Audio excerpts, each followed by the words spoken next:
भगवान बुद्ध का धर्म पूर्व के कई राष्ट्रों का धर्म है, जिसमें जापान, दक्षिण कोरिया, उत्तर कोरिया, चीन, Vietnam, Taiwan, Thailand, Cambodia, Hong Kong, Mongolia, Tibet, Bhutan, Macau, Burma, Laos और श्रीलंका तो बौद्ध राष्ट्र है ही।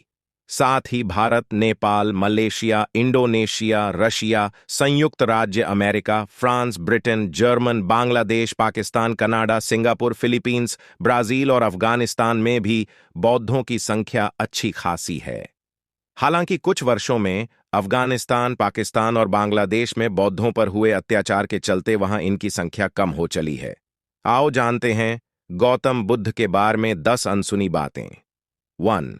यह संयोग है या कि प्लानिंग कि वैशाख पूर्णिमा के दिन बुद्ध का जन्म नेपाल के लुम्बिनी वन में ईसा पूर्व 567 को हुआ।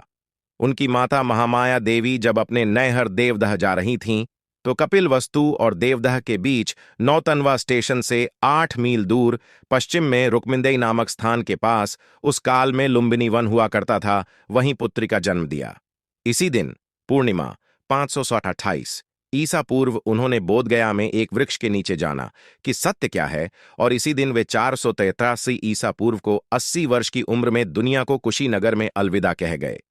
2. बुद्ध का जन्म नाम सिद्धार्थ रखा गया।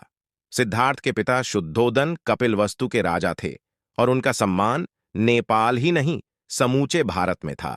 सिद्धार्थ की मौसी गौतमी ने उनका लालन पालन किया, क्योंकि सिद्धार्थ के जन्म के 7 दिन बाद ही उनकी मां का देहांत हो गया था। 3. गौतम बुद्ध शाक्यवंशी क्षत्रिय थे। शाक्य वंश में जन्मे सिद्धार्थ का 16 वर्ष की उम्र में दंडपाणि शाक्य की कन्या यशोधरा के साथ विवाह हुआ। यशोधरा से उनको एक पुत्र मिला जिसका नाम राहुल रखा गया। बाद में यशोधरा और राहुल दोनों बुद्ध के भिक्षु हो गए थे। 4. बुद्ध के जन्म के बाद एक भविष्यवक्ता ने राजा शुद्धोदन से कहा था कि यह बालक चक्रवर्ती सम्राट बनेगा, लेकिन यदि वैराग्य भाव उत्पन्न हो गया तो इसे बुद्ध होने से कोई नहीं रोक सकता और इसकी ख्याति समूचे संसार में अनंत काल तक कायम रहेगी।